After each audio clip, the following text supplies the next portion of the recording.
আমাৰ দেশত প্ৰতিৰক্ষাৰ ব্যৱস্থা নিকপকপীয়া কৰি গঢ়ি তুলিব লাগিব। আমি যুদ্ধ নিবিচাৰোঁ, বিচাৰোঁ শান্তি। আমাৰ আভ্যন্তৰীণ দুৰ্বলতা আঁতৰাই আমাৰ সমাজৰ বিকাশ সাধন কৰি আন্তৰ্জাতিকতা, গণতন্ত্ৰ আৰু সামাজিক ন্যায়ৰ ভিত্তিত এখন নতুন সমাজ গঢ়ি তুলিবলৈ চেষ্টা কৰিব লাগিব।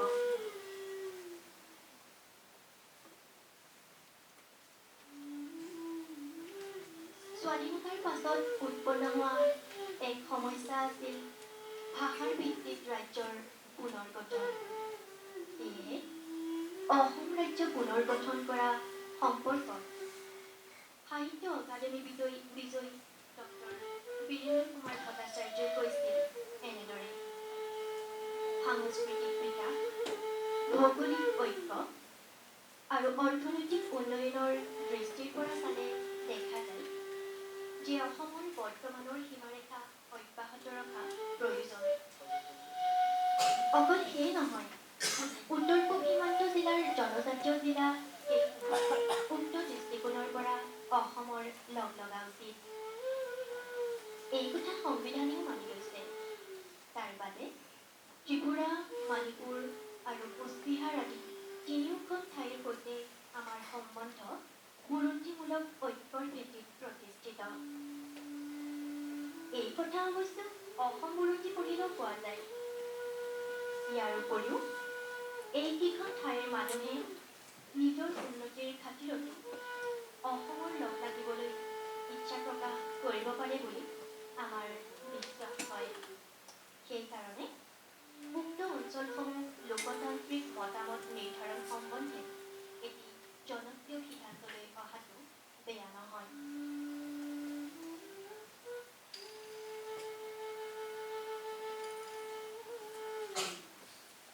পশ্চিমবংগৰ ভগনীয়া সমস্যা আছিল দেশ বিভাজনৰ পিছত হোৱা এক ভয়াৱহ সমস্যা। পশ্চিমবংগৰ ভগনীয়া সমস্যা সমাধানৰ সম্পৰ্কত জ্ঞানপীঠ বঁটা বিজয়ী বীৰেন্দ্ৰ কুমাৰ ভট্টাচাৰ্যই কৈছিল, এই সমস্যা সমাধান কৰিবলৈ তেওঁলোকে অন্তৰ শুদ্ধ কৰি প্ৰকৃত সমস্যাৰ সন্মুখীন হৈ কামত আগবঢ়া উচিত। কিন্তু ভগনীয়া সমস্যা সমাধান কৰিবলৈ বুলি অসম ৰাজ্যৰ পৰা গোৱালপাৰা আৰু গাৰোপাহাৰ দাবী কৰাটো একেবাৰে অযুক্তিকৰ কথা। সাহিত্যিক বীৰেন্দ্ৰ কুমাৰ ভট্টাচাৰ্যই এই সমাধান দি কৈছিল, এই সমস্যা হৈছে মাটিৰ পুনৰ বিতৰণ আৰু নিবনুৱা সমস্যা সমাধানৰ বাবে এটি সুস্থ কৰ্মপন্থা গ্ৰহণ কৰা। তাকে নকৰি গোৱালপাৰা বা গাৰোপাহাৰ মাটিৰ ওপৰত আশা কৰি বহি থকাটো তেওঁলোকৰ অকৰ্মণ্যতাৰ চিনহে। আমি আশা কৰোঁ কলিকতাৰ শাসকসমূহে আমাৰ পৰামৰ্শ বিচাৰ কৰি সেই মতেৰে ৰাজহুৱা মত গঠন কৰিবলৈ চেষ্টা কৰিব।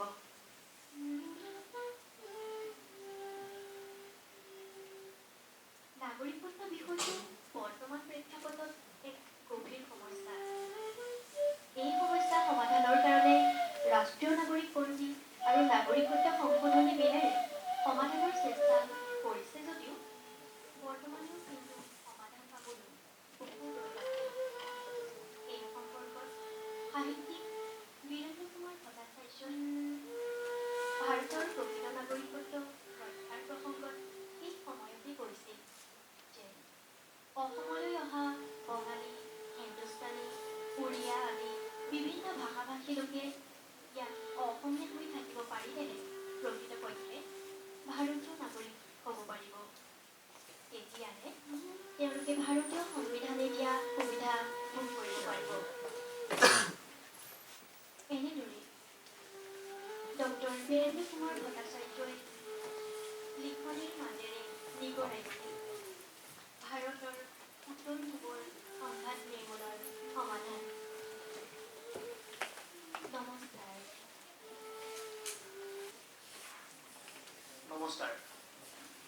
ডক্টৰ বীৰেন্দ্ৰ কুমাৰ ভট্টাচাৰ্যৰ স্মাৰক পঞ্চম বক্তৃতানুষ্ঠানলৈ আপোনালোক সকলোকে স্বাগতম জনাইছোঁ। যুদ্ধোত্তৰ যুগৰ অসমীয়া সাহিত্যৰ দিক নিৰ্ণয়কাৰী জ্ঞানপীঠ বঁটা বিজয়ী প্ৰথমগৰাকী অসমীয়া সাহিত্যিক ডক্টৰ বীৰেন্দ্ৰ কুমাৰ ভট্টাচাৰ্য আমাৰ সকলোৰে বাবেই এটা চিনাকি নাম। ৰামধেনু আলোচনীৰে অসমীয়া বৌদ্ধিক আন্দোলন এটাৰ নেতৃত্ব বহন কৰা ডক্টৰ বীৰেন্দ্ৰ কুমাৰ ভট্টাচাৰ্যৰ আজি জন্মদিন। শিৱসাগৰ জিলাৰ চপ্ৰাই চাহ বাগিচাত 1924 চনত জন্মলাভ কৰা ডক্টৰ বীৰেন্দ্ৰ কুমাৰ ভট্টাচাৰ্য আছিল একেধাৰে এজন কবি, গল্পকাৰ, নিবন্ধকাৰ, ঔপন্যাসিক, সাংবাদিক, জীৱনীকাৰ আৰু ভ্ৰমণ কাহিনীৰ লেখক। ঔপন্যাসিক হিচাপে সাহিত্য একাডেমী আৰু জ্ঞানপীঠ বঁটা লাভ কৰা ডক্টৰ ভট্টাচাৰ্যই 60ৰ দশকত অসমীয়া সাহিত্য আৰু সামাজিক জীৱনত বিশেষভাৱে নেতৃত্ব প্ৰদান কৰিবলৈ সক্ষম হৈছিল। সাংবাদিক হিচাপেও সফলতাৰে কাৰ্যনিৰ্বাহ কৰা ডক্টৰ ভট্টাচাৰ্যই গুৱাহাটী বিশ্ববিদ্যালয়ৰ সাংবাদিকতা বিভাগতো অধ্যাপনা কৰিছিল। এইজন মহান অসমীয়াৰ স্মৃতিত 2005-2015 বৰ্ষৰ পৰা ডক্টৰ বীৰেন্দ্ৰ কুমাৰ ভট্টাচাৰ্য ন্যাসৰ উদ্যোগত আৰু ডিব্ৰুগড় বিশ্ববিদ্যালয়ৰ সাংবাদিকতা আৰু গণসংযোগ অধ্যয়ন কেন্দ্ৰৰ সহযোগত ডক্টৰ বীৰেন্দ্ৰ কুমাৰ ভট্টাচাৰ্যৰ স্মাৰক বক্তৃতানুষ্ঠান আয়োজন কৰি অহা হৈছে। আজি ডক্টৰ বীৰেন্দ্ৰ কুমাৰ ভট্টাচাৰ্যৰ স্মাৰক পঞ্চমটো বক্তৃতানুষ্ঠান। আজিৰ এই অনুষ্ঠানত উপস্থিত থকা সকলোলৈকে ডক্টৰ বীৰেন্দ্ৰ কুমাৰ ভট্টাচাৰ্য ন্যাস আৰু সাংবাদিকতা আৰু গণসংযোগ অধ্যয়ন কেন্দ্ৰৰ তৰফৰ পৰা পুনৰ এবাৰ স্বাগতম জনাইছোঁ।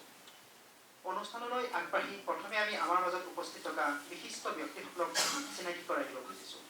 আমাৰ মাজত উপস্থিত আছে ডিব্ৰুগড় বিশ্ববিদ্যালয়ৰ সন্মানীয় উপাচাৰ্য প্ৰাধ্যাপক ৰঞ্জিত তামুলী ছাৰ।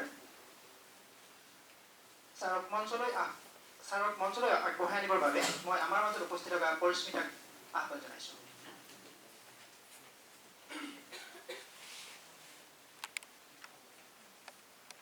লগতে আমি ছাৰক এইখিনিতে সম্বৰ্ধনা জনাব খুজিছোঁ।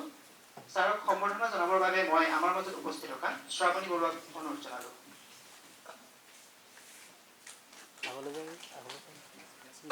ছাৰক আজি আমি এই বিশেষ অনুষ্ঠানটোত ডক্টৰ বীৰেন্দ্ৰ কুমাৰ ভট্টাচাৰ্যৰ স্মাৰক বক্তৃতানুষ্ঠান উদ্বোধন কৰিবলৈ নিমন্ত্ৰণ জনাইছোঁ। ধন্যবাদ ছাৰ। আমাৰ মাজত উপস্থিত আছে ডক্টৰ বীৰেন্দ্ৰ কুমাৰ ভট্টাচাৰ্য ন্যাসৰ হৈ প্ৰয়াত সাহিত্যিকগৰাকীৰ বৰপুত্ৰ ডক্টৰ দীপাংকৰ ভট্টাচাৰ্য। তেখেত বৰ্তমান অইল ইণ্ডিয়া লিমিটেডৰ জ্যেষ্ঠ স্বাস্থ্য বিষয়া হিচাপে কৰ্মৰত। মই দীপাংকৰ ভট্টাচাৰ্যদেৱক মঞ্চলৈ আহ্বান জনাইছোঁ আৰু মঞ্চলৈ আদৰাই নিছে পৰিস্মিতাই। লগতে মই ডক্টৰ ভট্টাচাৰ্য ছাৰক এখন ফুলাম গামোচাৰে সম্বৰ্ধনা জনাব খুজিছোঁ। সম্বৰ্ধনা জনাব কস্তুৰী মৰাণে।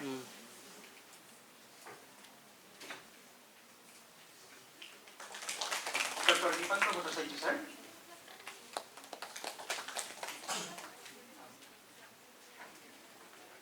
ধন্যবাদ ছাৰ।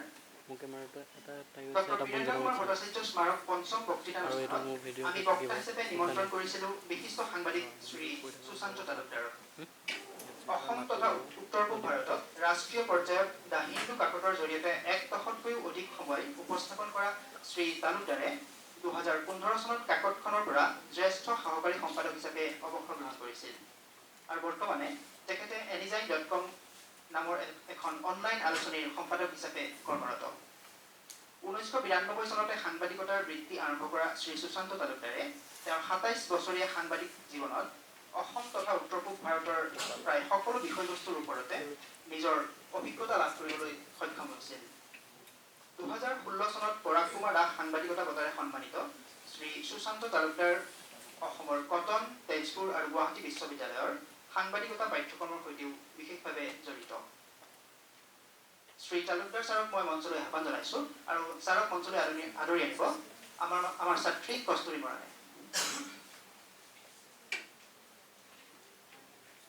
লগতে মই ছাৰক সম্বৰ্ধনাও জনাব খুজিছোঁ।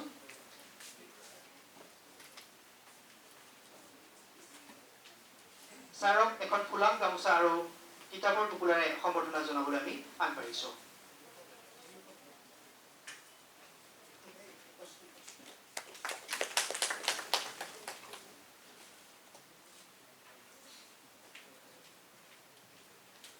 এয়া সুশান্ত তালুকদাৰ ছাৰ। ধন্যবাদ ছাৰ। মই মঞ্চলৈ আহ্বান জনাইছোঁ সাংবাদিকতা আৰু গণসংযোগ অধ্যয়ন কেন্দ্ৰৰ সন্মানীয় অধ্যক্ষ ডক্টৰ সত্যকাম বৰঠাকুৰ ছাৰক।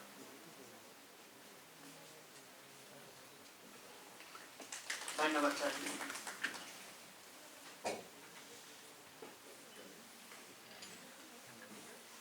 আজি আমাৰ এই বিশেষ বক্তৃতানুষ্ঠানত আমাৰ বিশ্ববিদ্যালয়ৰ কেইবাগৰাকীও সন্মানীয় শিক্ষাগুৰু উপস্থিত আছে। সকলো কেইজনক কেন্দ্ৰৰ ফালৰ পৰা আমি এই বিশেষ অনুষ্ঠানটোলৈ স্বাগতম জনাইছোঁ। আমাৰ মাজত উপস্থিত আছে অসমৰ এগৰাকী অন্যতম সাংবাদিক তথা জনপ্ৰিয় লেখক ৰত্না ভৰালী তালুকদাৰ বাইদেউকো মই এই বিশেষ অনুষ্ঠানটোলৈ আমন্ত্ৰণ জনাইছোঁ, স্বাগতম জনাইছোঁ।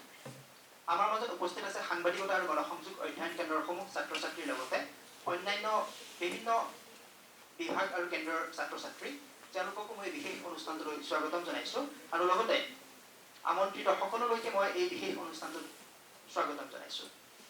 এতিয়া ইমানতে আমি সম্বৰ্ধনা কাৰ্যসূচী শেষ কৰিছোঁ। ইয়াৰ পাছতে আহিম আমাৰ এই বক্তৃতানুষ্ঠানত আমাৰ মাজত উপস্থিত থকা ডক্টৰ বীৰেন্দ্ৰ কুমাৰ ভট্টাচাৰ্য ন্যাসৰ হৈ উপস্থিত থকা ডক্টৰ দীপঙ্কৰ ভট্টাচাৰ্য ছাৰ আছে। তেখেতে এই স্মাৰক বক্তৃতানুষ্ঠানৰ আদৰণি ভাষণ প্ৰদান কৰিব। মই ভট্টাচাৰ্য ছাৰক আহ্বান জনাইছোঁ। সমূহ ৰাইজলৈ প্ৰণিপাত জনাইছোঁ আৰু মোৰ আদৰণি ভাষণ পাঠ কৰিব বিচাৰিছোঁ। Respected Vice Chancellor, Digbrugad University, Professor Ranjit Tamuli sir, Speaker for today's oration program, Sri Sushanta Talukdar, Mrs.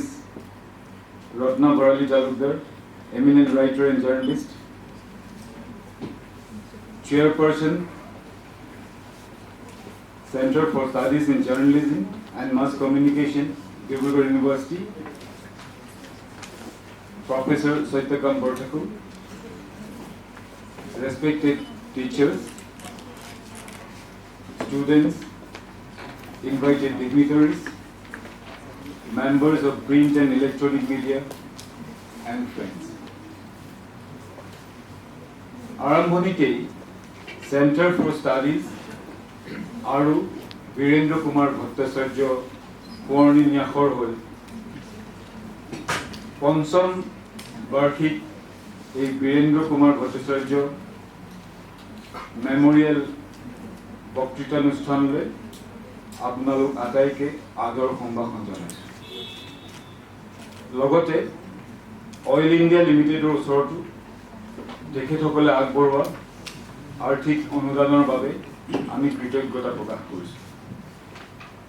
ৰাইজসকল, এই অনুষ্ঠান পাতিবলৈ সকলো সুবিধা আগবঢ়াই অহা ডিব্ৰুগড় ইউনিভাৰ্চিটিৰ মাননীয় উপাচাৰ্য মহোদয় আৰু centre for studies in journalism and mass communication department আৰু অসমীয়া বিভাগলৈ আমাৰ ন্যাসৰ হৈ আন্তৰিক কৃতজ্ঞতা জ্ঞাপন কৰিছোঁ। আজি মাননীয় উপাচাৰ্য মহোদয়ৰ আগত আমাৰ এক বিনম্ৰ অনুৰোধ উপস্থাপন কৰিব খুজিছোঁ, যাতে আমি এই আজি পঞ্চম বাৰ্ষিকী যি অনুষ্ঠান, আজি পঞ্চম বছৰ, এই অনুষ্ঠান, এই বক্তৃতামালা প্ৰতি বছৰে এনেদৰে ছাত্ৰ ছাত্ৰী আৰু ৰাইজৰ উপকাৰ হোৱাকৈ পাতিবলৈ অনুমতি প্ৰদান কৰি এই বক্তৃতানুষ্ঠানত স্থায়িত্ব প্ৰদান কৰে, সেয়া আমাৰ আন্তৰিক অনুৰোধ। ৰাইজসকল, আজি 14 অক্টোবৰ অসমৰ প্ৰথম জনা জ্ঞানপীঠ আৰু প্ৰথম অসমীয়া সাহিত্য একাডেমীৰ সভাপতি বীৰেন্দ্ৰ কুমাৰ ভট্টাচাৰ্যৰ 95 সংখ্যক জন্মতিথি। ইয়াৰ লগত সংগতি ৰাখি বিশেষকৈ ছাত্ৰ ছাত্ৰী আৰু নৱপ্ৰজন্মৰ উপকাৰত আশাকৈ আজি এই বক্তৃতানুষ্ঠান অনুষ্ঠিত কৰা হৈছে। আজিৰ মূল বিষয় হৈছে quest for a new framework of conflict resolution in Indian Northeast. এই বিষয়টো খুব ভাল লাগিছে এইটো খুব এটা কামত অহা বিষয়, এটা জ্বলন্ত এটা সমস্যা, তাৰ ওপৰত কেনেধৰণৰ সমাধান। আজি এই বক্তৃতা প্ৰদান কৰিব আমাৰ সাংবাদিক সুশান্ত তালুকদাৰ দেৱে। এই বিষয়টোৰ বিশেষ প্ৰাসংগিকতা আছে আৰু এইবোৰৰ উৎস আৰু সম্ভাৱিক সমাধান ইত্যাদিৰ ওপৰত তেওঁ আলোকপাত কৰিব। শ্ৰদ্ধেয় ৰাইজ, অসমীয়া সাহিত্য আৰু সাংবাদিকতা অন্যতম হোতা আৰু ৰাইজৰ হিতৰ হকে সদায় কাম কৰি অহা ৰামধেনু যুগৰ স্ৰষ্টা বীৰেন্দ্ৰ কুমাৰ ভট্টাচাৰ্য তেখেতৰ অমৰ সৃষ্টিৰাজিৰে সদায় আমাৰ লগত আছে। ডক্টৰ নগেন শইকীয়াদেৱৰ মতে জ্যোতিপ্ৰসাদ আগৰৱালাদেৱৰ দৰে কথা আৰু কামৰ মাজত কোনো পাৰ্থক্য নাছিল বীৰেন্দ্ৰ কুমাৰ। শইকীয়াদেৱে আৰু কৈছিল যে সাহিত্য অকাডেমীৰ যি স্বতন্ত্ৰতা আজি অটুট আছে, সেই স্বতন্ত্ৰতা অক্ষুণ্ণ ৰখাত বীৰেন্দ্ৰ কুমাৰ ভট্টাচাৰ্যৰ বলিষ্ঠ পদক্ষেপ, এই বিষয়ে তেখেতে ৰাইজৰ আগত বহুদিন আগতেই অৱগত কৰিছিল। মাজে মাজে মই বীৰেন্দ্ৰ কুমাৰ ভট্টাচাৰ্যক আত্মজীৱনীৰ কথা মই কৈছিলোঁ, লিখিবলৈ। তেখেতৰ উত্তৰ আছিল, তেখেতৰ ৰচনাসমূহৰ যদি উচিত মূল্যায়ন কেতিয়াবা হয়,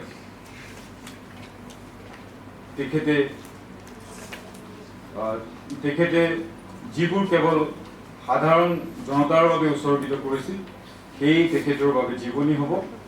আৰু কাৰণ তেখেতৰ নিজৰ কাহিনীৰ বাবে তেখেতৰ হাতত হয়তো কেতিয়াও সময় নাছিল।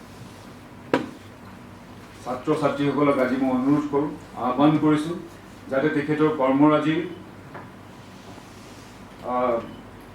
সঠিক মূল্যায়ন কৰিবলৈ আগবাঢ়ি আহে, তেখেতৰ কৰ্মৰাজিৰ কিছু চৰ্চা কৰে। সেয়ে তেখেতৰ প্ৰতি এক অৰিহণা হ'ব, সেই অনুৰোধ আপোনালোকৰ। শেষত বীৰেন্দ্ৰ কুমাৰ ভট্টাচাৰ্যৰ শব্দেৰে মই ক'ব খুজিছোঁ, জনতাক ভাল পোৱা মানুহজনৰ শব্দেৰে মই ক'ব খুজিছোঁ, মই এতিয়া জনতাৰ নিৰ্জনতা কৰোঁতি নাই। হিয়াৰ মণিকোঠাত ইমান ধন, মই নহওঁ কথাই। মই মৰিলেও মোৰ মৰণ নাই, জনতাই জানে মই বৰ্তমানেই নহয়, মই মহা ভৱিষ্যত। পুনৰবাৰ আটাইকে নমস্কাৰ জনাই মোৰ আদৰণীয় ভাষণ ইমানতে কৰিছোঁ।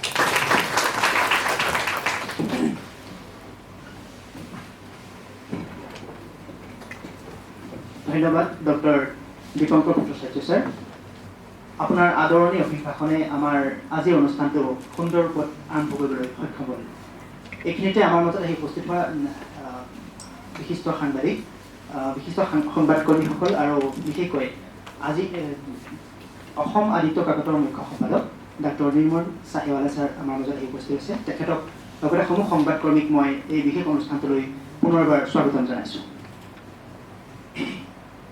এইখিনিতে এতিয়া আছে ইন্ট্ৰডাক্টৰী স্পীচ সাংবাদিকতা আৰু গণসংযোগ অধ্যয়ন কেন্দ্ৰৰ সন্মানীয় সঞ্চালক ডক্টৰ সত্যকাম বৰঠাকুৰ ছাৰৰ অনুৰোধ জনালোঁ। সন্মানীয় আজিৰ সভাত উপস্থিত থকা আজিৰ এই বক্তৃতানুষ্ঠানৰ উদ্বোধক আমাৰ ডিব্ৰুগড় বিশ্ববিদ্যালয়ৰ সন্মানীয় উপাচাৰ্য মহোদয়, আজিৰ এই অনুষ্ঠানলৈ আমন্ত্ৰণ জনাই অনা আমন্ত্ৰিত বক্তা বিশিষ্ট সাংবাদিক শ্ৰদ্ধেয় সুশান্ত তালুকদাৰ ডাঙৰীয়া, ডক্টৰ বীৰেন্দ্ৰ কুমাৰ ভট্টাচাৰ্য ন্যাসৰ সচিব আৰু ডক্টৰ ভট্টাচাৰ্য ডাঙৰীয়াৰ জ্যেষ্ঠ পুত্ৰ ডক্টৰ দীপঙ্কৰ ভট্টাচাৰ্য ডাঙৰীয়া, এই প্ৰমুখ কৰি এই সভাত উপস্থিত থকা আমাৰ বিশ্ববিদ্যালয়ৰ সন্মানীয় শিক্ষাগুৰুসকল, বিশিষ্ট সংবাদকৰ্মীসকল আৰু অধ্যাপক, আমাৰ মৰমৰ ছাত্ৰ ছাত্ৰীসকল, আমি ডিব্ৰুগড় বিশ্ববিদ্যালয়ত ডক্টৰ বীৰেন্দ্ৰ কুমাৰ ভট্টাচাৰ্য স্মাৰক বক্তৃতা অনুষ্ঠানটি 2015 বৰ্ষৰ পৰা আয়োজন কৰি আহিছোঁ। ডক্টৰ বীৰেন্দ্ৰ কুমাৰ ভট্টাচাৰ্য ডাঙৰীয়াৰ বিষয়ে আমি কাকো নতুনকৈ কোৱাৰ প্ৰয়োজন নাই, কাৰণ অসমৰ বাহিৰলৈ আমি যেতিয়াই যাওঁ তেতিয়াই আমি যিকেইগৰাকী মুছলিমে অসমীয়াৰ নাম আমি ভাৰতবৰ্ষৰ বিভিন্ন প্ৰান্তত শুনিবলৈ পাওঁ, সেইসকলৰ ভিতৰত আমি ডক্টৰ বীৰেন্দ্ৰ কুমাৰ ভট্টাচাৰ্য ডাঙৰীয়াৰ নাম আমি শুনিবলৈ পাওঁ। আৰু তেখেত আছিল উত্তৰ পূৰ্বাঞ্চলৰ প্ৰথমগৰাকী জ্ঞানপীঠ বঁটা বিজয়ী সাহিত্যিক আৰু উত্তৰ পূৰ্বাঞ্চলৰ ভিতৰৰ একমাত্ৰ ব্যক্তি যিয়ে সাহিত্য অকাডেমীৰ সভাপতিৰ পদ অলংকৃত কৰিবলৈ সক্ষম হৈছিল। গতিকে তেখেতৰ স্মৃতিত আমি তেখেতৰ স্মৃতিত গঠন হোৱা ন্যাসৰ তৰফৰ পৰা আমাৰ বিশ্ববিদ্যালয়ক এই বক্তৃতা অনুষ্ঠানটি আয়োজন কৰিবৰ বাবে প্ৰতি বছৰে তেখেতসকলে পৃষ্ঠপোষকতা আগবঢ়াই আহিছে, সহযোগিতা আগবঢ়াই আহিছে। আমি সৌভাগ্যৱান বুলি আমি অনুভৱ কৰিছোঁ। আৰু প্ৰথম বছৰ এই বক্তৃতা অনুষ্ঠানটি প্ৰদান কৰিছিল ডক্টৰ নগেন শইকীয়া ছাৰে। দ্বিতীয় বৰ্ষত 2016 চনত এই বক্তৃতাটি প্ৰদান কৰিছিল শ্বিলং টাইমছৰ এডিটৰ পেট্ৰিচিয়া মহিমে। তৃতীয় বৰ্ষৰ বক্তৃতা প্ৰদান কৰিছিল সমুদ্ৰগুপ্ত কাশ্যপ ডাঙৰীয়াই, বিশিষ্ট সাংবাদিক লেখক। চতুৰ্থ বৰ্ষৰ বক্তৃতা 2018 বৰ্ষত যোৱা বছৰ প্ৰদান কৰিছিল বিশিষ্ট সমালোচক লেখক ডক্টৰ গোবিন্দ প্ৰসাদ শৰ্মা ডাঙৰীয়াই। আৰু পঞ্চম বৰ্ষত আমি সৌভাগ্যৱান বুলি অনুভৱ কৰোঁ যে আমি এনেগৰাকী ব্যক্তিক আমি আমন্ত্ৰণ কৰি আনিবলৈ সক্ষম হৈছোঁ, যিগৰাকী ব্যক্তিয়ে সমগ্ৰ উত্তৰ পূৰ্বাঞ্চলত ভাৰতবৰ্ষৰ মজিয়াত সঠিকভাৱে চিনাকি কৰি দিয়াৰ লগতে উত্তৰ পূৰ্বাঞ্চলৰ সমস্যাসমূহ শক্তিশালীভাৱে তেখেতে কলমৰ যোগেদি সৰ্বভাৰতীয় পৰ্যায়ত তুলি ধৰিবলৈ সক্ষম হৈছে। তেখেত হৈছে সুশান্ত তালুকদাৰ ডাঙৰীয়া। আমি আজিৰ এই সভালৈ আমি সুশান্ত তালুকদাৰ ডাঙৰীয়াক আমি বিশেষভাৱে আমি স্বাগতম জনাইছোঁ। লগতে আমি স্বাগতম জনাইছোঁ, যদিও সেইটো তেখেতৰ প্ৰাথমিক পৰিচয় নহয়, তেখেতৰ নিজা পৰিচয় আছে। সুশান্ত তালুকদাৰ ডাঙৰীয়াৰ সহধৰ্মিনী তথা বিশিষ্ট লেখক, সেই হিচাপে তেখেতৰ নিজা পৰিচয় ৰত্না ভৰালী তালুকদাৰ বাইদেউক আমি স্বাগতম জনাইছোঁ। আৰু মই আমাৰ কান্তা কাবেৰী সোণোৱালক অনুৰোধ জনাইছোঁ, ৰত্না বাইদেউক আমি আমাৰ মাজত পাইছোঁ, সিও এক আমাৰ বাবে সৌভাগ্য। নতুন প্ৰজন্মৰ লেখক লেখিকাসকলৰ বাবে ৰত্না ভৰালী তালুকদাৰ এক প্ৰেৰণাস্বৰূপ, আৰু তেওঁৰ গল্পই নতুন লেখকক উদ্বুদ্ধ কৰি আহিছে। গতিকে ৰত্না বাইদেউক এখনি গামোচাৰে আদৰণি জনাবলৈ মই অনুৰোধ জনাইছোঁ।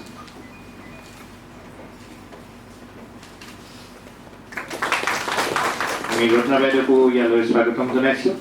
আমি সন্মানীয় উপাচাৰ্য ডাঙৰীয়াক কৃতজ্ঞ। তেখেতে অশেষ ব্যস্ততাৰ মূৰতো আন এটা অনুষ্ঠান আধাতে এৰি থৈ আমাৰ মাজত আহি উপস্থিত হৈছেহি।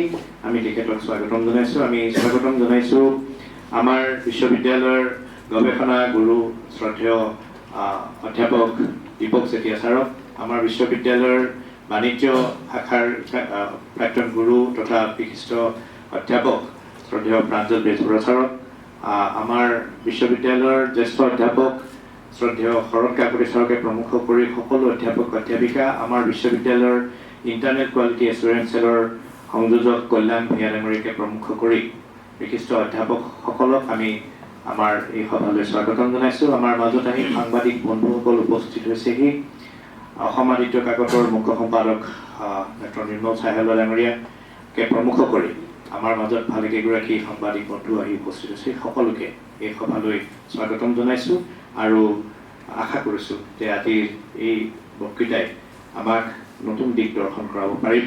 উত্তৰ পূৰ্বাঞ্চলৰ সকলো জনজাতি, আচলতে সকলো গোটেই জনসমষ্টিৰ মাজত এক অদ্ভুত সাদৃশ্য আছে, যি সাদৃশ্য ভাৰতবৰ্ষৰ অন্য প্ৰান্তত যথেষ্ট বিৰল বা অন্য প্ৰান্তৰ সৈতে নিমিলে।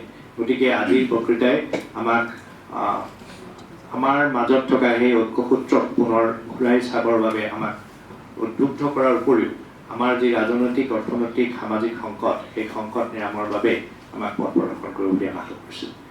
এইখিনিকে কৈ মই পৰিচয়মূলক বক্তৃতা আৰু আদৰণি আমাৰ ফালৰ পৰা জনাই সামৰণি মাৰিলোঁ। ধন্যবাদ।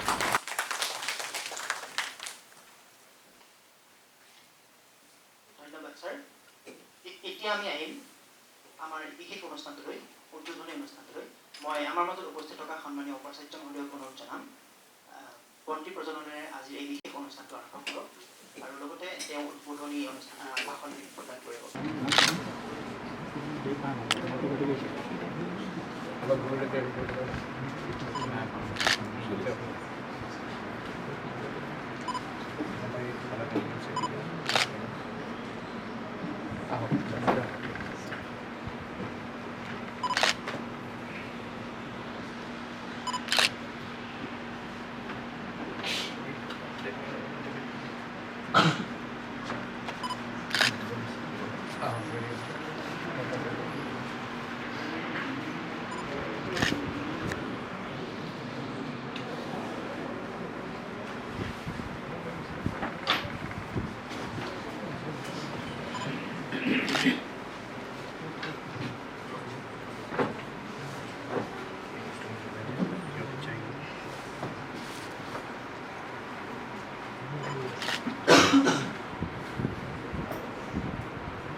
সাংবাদিকতা আৰু গণসংযোগ অধ্যয়ন কেন্দ্ৰৰ অধ্যক্ষ professor Satyakam বৰঠাকুৰদেৱ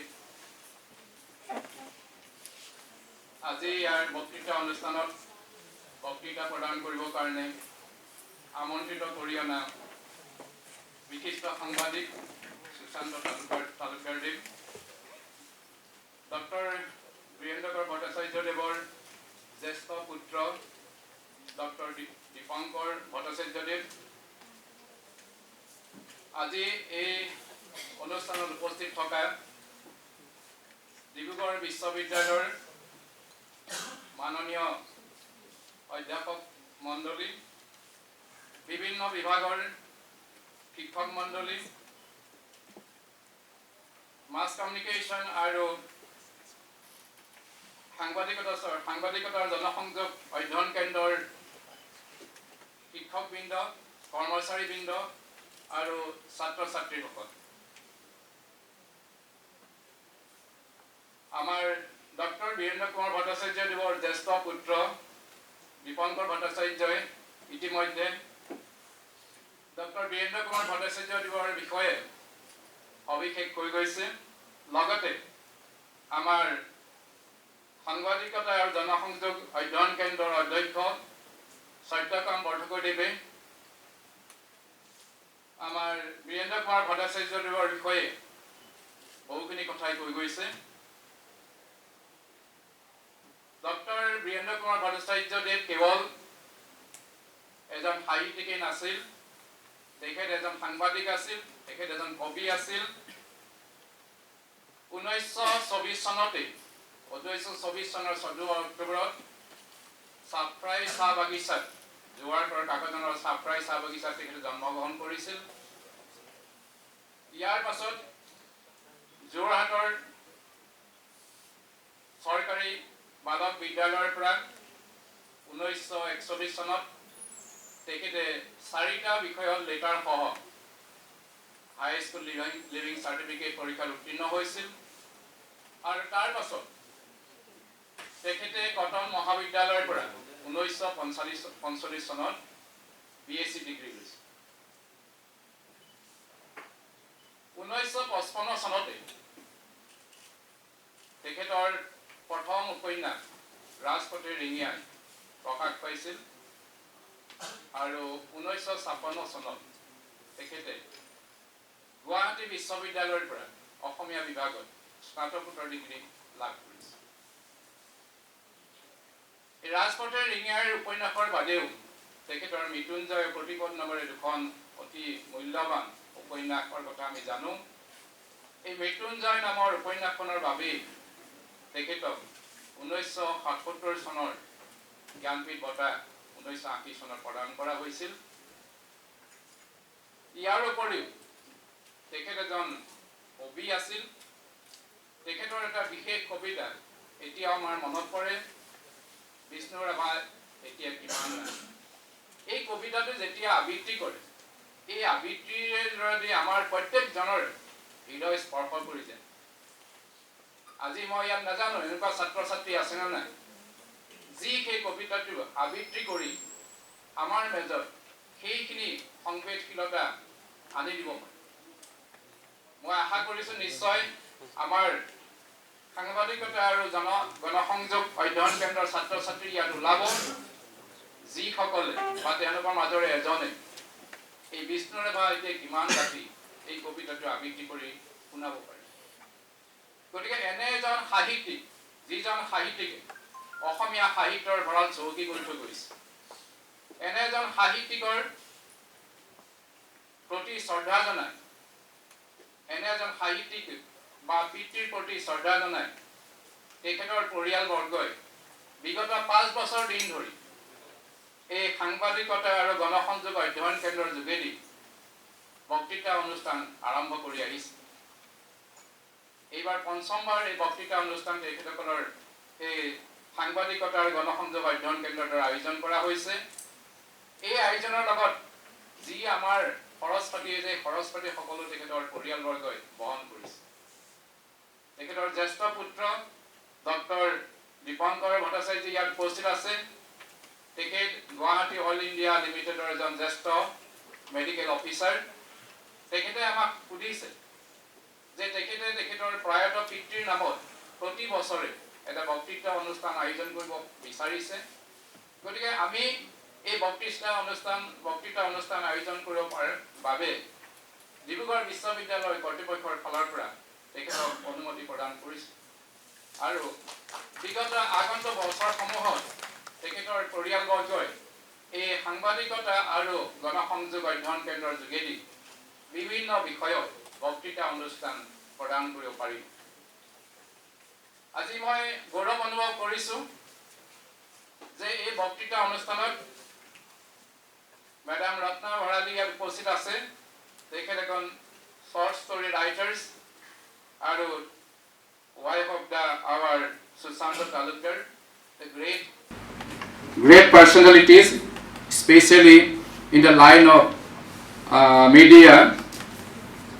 And I also very much thankful that today the chief editor of the Assam Editor, Nirmal Sawardev Amarat উপস্থিত আছে। তেখেতক মই আদৰণি জনাইছোঁ আৰু ছাত্ৰ ছাত্ৰীসকলক আশা কৰিছোঁ যে আজি আমাৰ বিশিষ্ট সাংবাদিক সুশান্ত তালুকদাৰদেৱে যি বক্তৃতা প্ৰদান কৰিব তাৰ যোগেদি তোমালোকে বহুখিনি কথা জানিব পাৰিবা। কিয়নো সুশান্ত তালুকদাৰদেৱ সুদীৰ্ঘ বছৰ ধৰি সাংবাদিকতাৰ লগত জড়িত। গতিকে তেখেতৰ যি প্ৰেক্টিকেল এক্সপিৰিয়েঞ্চ, এই প্ৰেক্টিকেল এক্সপিৰিয়েঞ্চৰ কথা যেতিয়া তোমালোকৰ আগত দাঙি ধৰিব নিশ্চয় তোমালোকে বহুখিনি কথা জানিব পাৰিবা।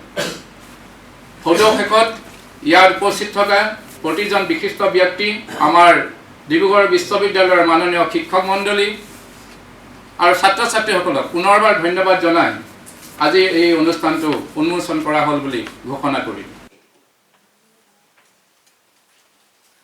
ধন্যবাদ ছাৰ। সন্মানীয় উপাচাৰ্য মহোদয়লৈ আমাৰ তৰফৰ পৰাও আন্তৰিক ধন্যবাদ জ্ঞাপন কৰিলোঁ। তেখেতে ডক্টৰ বীৰেন্দ্ৰ কুমাৰ ভট্টাচাৰ্য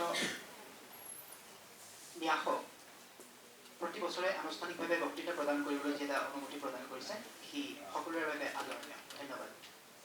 এতিয়া আমি আহিব খুজিছোঁ আজি এই বিশেষ অনুষ্ঠানটোৰ বিশেষ মুহূৰ্তটোলৈ। আমি আমন্ত্ৰণ কৰি আনিছিলোঁ, আমাৰ মাজত উপস্থিত আছে সুশান্ত তালুকদাৰ ছাৰ, সাংবাদিক সুশান্ত তালুকদাৰ ছাৰক মই আজিৰ এই পঞ্চম ডক্টৰ বীৰেন্দ্ৰ কুমাৰ ভট্টাচাৰ্য স্মাৰক বক্তৃতা প্ৰদান কৰিবলৈ অনুৰোধ জনাইছোঁ। Vice Chancellor, Professor Ranjit Tamuli, sir, Dr. Dipঙ্কর Bhattacharya, Secretary of the Birendra Kumar Bhattacharya Memorial Trust, Professor Satyatam Bhattakur, Chairperson, Center for Studies in Journalism and Mass Communication, Galaxy of Academy, my respected teachers, senior journalist, home editor, and my journalist friend and my student friends. It's a great honor and privilege for me to have been invited to deliver this audition. Instituted in memory of Gyanpith Laureate Dr. Birendra Kumar Bhattacharya, a creative genius. A Doyen of Indian literature, Dr. Bhattacharya is highly acclaimed for his literary masterpieces and contribution to the field of journalism. One of his literary masterpieces, Yerringham, earned him the prestigious Sahitya Akademi Award in 1961. The novel is an account of tumultuous political events that gripped Naga society, Naga people, immediately after the Second World War and divided them on the question of sovereignty. 6 decades later, the Naga political question or Naga political groups, Naga civil society is still divided on the same question. So you have to just imagine the foresightedness of the writer, great writer, and the masterpiece that he created. He could foresee this and he could explain.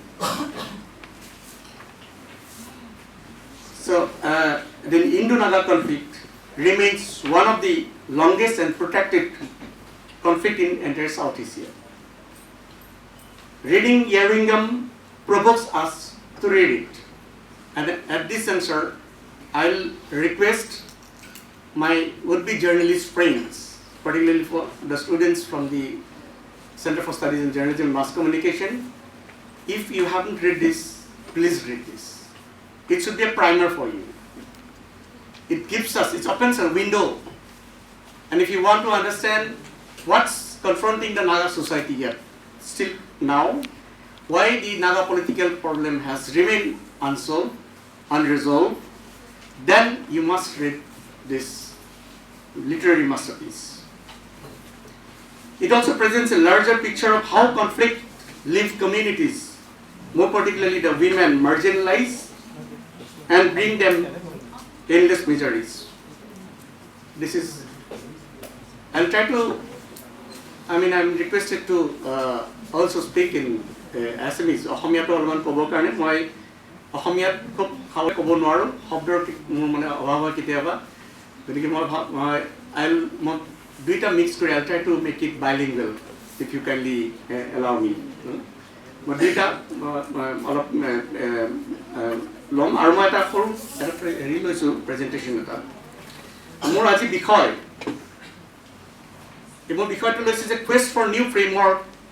For past 25 years, I've been covering conflict situation, and I've been witness to some of the peace accords, peace process, right from the days of the negotiations at the informal level to the signing of accord. Particularly in the Bodo Accord, I have seen Bodo movement. I have covered right from the initial years of my life.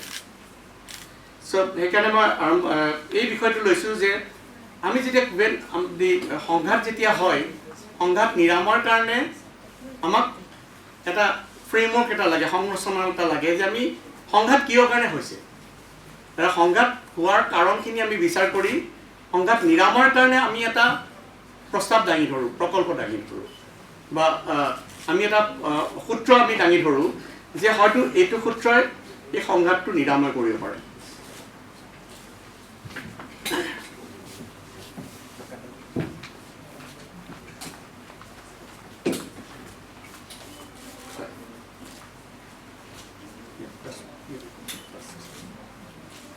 গতিকে conflict resolution process মই ইয়াতে মই sum up কৰিছোঁ মোৰ মানে বক্তব্যৰ মূল বিষয়খিনি সংঘাত নিৰাময়ৰ কাৰণে আমাক পিচ টকছ আৰু ডায়লগ এই দুটা লাগিব কাৰণ আমি যেতিয়া conflicting parties they agree to come sit across the table মানে যেতিয়া বহি কথা পাতিবলৈ আৰম্ভ কৰিব সেইটোৰ দ্বাৰা কনফ্লিক্টটো মেনেজ হৈ থাকিব কম হয় আমি তেতিয়া আমাক আগুৱাই যাবলৈ আমাক শান্তি লাগে উই নিড পিচ ফৰ ডেভেলপমেণ্ট গতিকে আমি সেই পৰিৱেশটো আমি পাবৰ কাৰণে আমি দুইটা পক্ষ যেতিয়া ৰাজি হ'ম তেতিয়া আমি আলোচনাৰ মজিয়াত বহিম আৰু আলোচনাৰ মজিয়া আমি আলোচনাটো বৰ্তাই ৰাখিম যেতিয়ালৈকে আমি এটা চুক্তি আমি সম্পাদন কৰিব নোৱাৰোঁ আৰু তাৰ পিছ একৰ্ড চুক্তিবিলাক স্বাক্ষৰ কৰা হয় এটা এই সংঘাত নিৰাময়ৰ কাৰণে যেনেকৈ বড়ো চুক্তি 2003 চনত বড়ো চুক্তিখন স্বাক্ষৰ হৈছিল দ্বিতীয় প্ৰথমবাৰ 1993 চনত হৈছিলে কিন্তু সেই বড়ো চুক্তিখনে শান্তি আনিব নোৱাৰিলে গতিকে 2003 চনত পুনৰ বড়ো চুক্তি নতুন এখন বড়ো চুক্তি সম্পাদন কৰা হ'ল পূৰ্বৰ বড়ো লিবাৰেশ্যন টাইগাৰ আৰু কেন্দ্ৰীয় চৰকাৰ আৰু অসম চৰকাৰৰ মাজত এটা চুক্তি সম্পন্ন হ'ল গতিকে এই চুক্তি সম্পন্নৰ ধৰি লোৱা হৈছিলে যে এই চুক্তিৰ দ্বাৰা বড়ো অঞ্চলত সমাধান আহিব যে নহয় ইয়াতে এই চুক্তি সমাধান কৰাৰ ক্ষেত্ৰত তেওঁলোকে দুয়োটা পক্ষৰ মাজত এটা ফ্ৰেমৱৰ্ক এটা বান্ধি লোৱা হয় যে আমি এইকেইটা কাৰণত এই দুই সংঘাতটো সৃষ্টি হৈছে গতিকে আমি কাৰণকেইটা যদি আমি বিচাৰি উলিয়াব পাৰোঁ তেতিয়াহ'লে কাৰণকেইটা আমি কোনটো সমাধান সূত্ৰলৈ যাম তাৰ এটা আমি আমাৰ ডাঙৰ ফ্ৰেমৱৰ্ক এটা আছে কিন্তু আমাৰ সমস্যা এতিয়া আমি যদি মোৰ বিষয়টো হৈছে এটা নাগা পিচ একৰ্ড নহয় এইটো পিচ প্ৰচেছ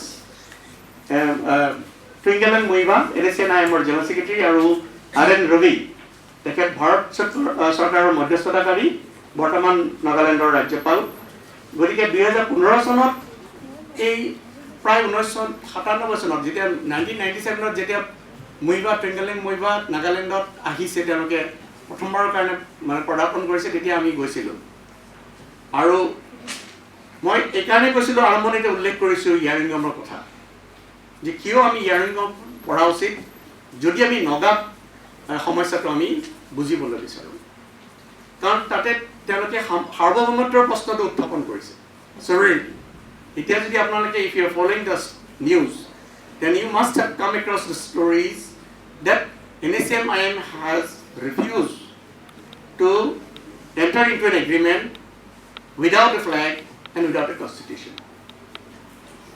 It বিষয়টো ৰৈ গৈছে কিন্তু নাগা নেশ্যনেল পলিটিকেল গ্ৰুপছ 7টা আৰু আন তেওঁলোকৰ বিভিন্ন বিদ্ৰোহী গোটৰ নতুনকৈ এটা গোট তেওঁলোকৰ সন্মিলিতভাৱে আলোচনা আৰম্ভ কৰিছিল 2017 তেওঁলোকে কিন্তু কৈছে যে আমি সেই বিষয়বোৰ পাছলৈ থৈ এতিয়া যিখিনি আমাৰ বুজাবুজি হৈছে সেইখিনিকে লৈ আমি এটা চুক্তিত উপনীত হ'ব পাৰোঁ আৰু এই সভাৰেণ্টি লৈ যিটো বিবাদ যিটো মতভেদ যিটো পাৰ্থক্য সেইটো ইয়াৰিংগমত ডক্টৰ বীৰেন্দ্ৰ কুমাৰ ভট্টাচাৰ্যদেৱে তেতিয়াই উল্লেখ কৰি দিছিলে তাতে আপোনালোকে পঢ়িলে গম পাব ৰিচাৰ্ড কেছিং তেখেত প্ৰটাগনিষ্ট নভেলৰ তেখেত পৰৱৰ্তী সময়ত মণিপুৰৰ চিফ মিনিষ্টাৰো হৈছিলে তেখেতে লোৱা বাদ আৰু তেওঁৰ যি আৰু এজন কেৰেক্টাৰ তেওঁ বেচিকেলি তেওঁ ট্ৰাইড টু পেইণ্ট ফিজো বিদ্ৰোহী নেতা ফিজো নাগা বিদ্ৰোহী নেতা তেওঁ নগা স্বাধীন নগা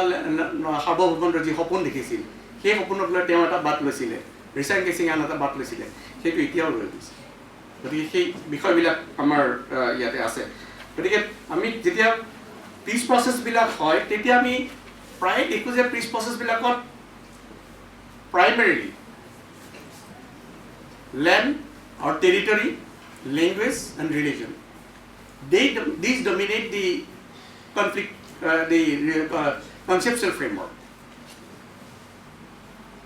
আমি বড়ো চুক্তি দেখিছোঁ যে বড়ো চুক্তিখন যেতিয়া সম্পাদন হৈছিল তেনে কৈছিলে যে আমাক এটা বড়ো স্বায়ত্তশাসিত অঞ্চল লাগিব Bodoland territorial it led to creation of a territorial area BTAD Bodoland territorial area district 4খন জিলা লগ লগাই য'ত বড়োসকলৰ সাৰ্বভৌম নহয় তেওঁলোকৰ স্বায়ত্ত তেওঁলোকে সুকীয়া ৰাজ্য বিচাৰিছিল সুকীয়া ৰাজ্য দাবী বাদ দি তেওঁলোকে 6ষ্ঠ অনুসূচীৰ অধীনত এটা স্বায়ত্ত শাসনৰ কাৰণে এই নতুন ব্যৱস্থাটোৰ সৃষ্টি হ'ল বড়ো চুক্তিৰ মাজত কিন্তু তাত প্ৰধানতঃ কি আছিলে যে টেৰিটৰি মোক এটা নিৰ্দিষ্ট সীমা লাগে যিটোত মই মোৰ আমাৰ স্বায়ত্তখন আমি উপভোগ কৰিব পাৰিম তাৰ লগে লগে ভাষাটোৰ বিষয়টো তাত স্বাভাৱিকতে আছে তেনেকৈ আমি নগা চুক্তিলৈ যদি চাওঁ নগা প্ৰচেছ ইতিমধ্যে নগা চুক্তি আগতেও হৈছে নগা বিদ্ৰোহীসকলৰ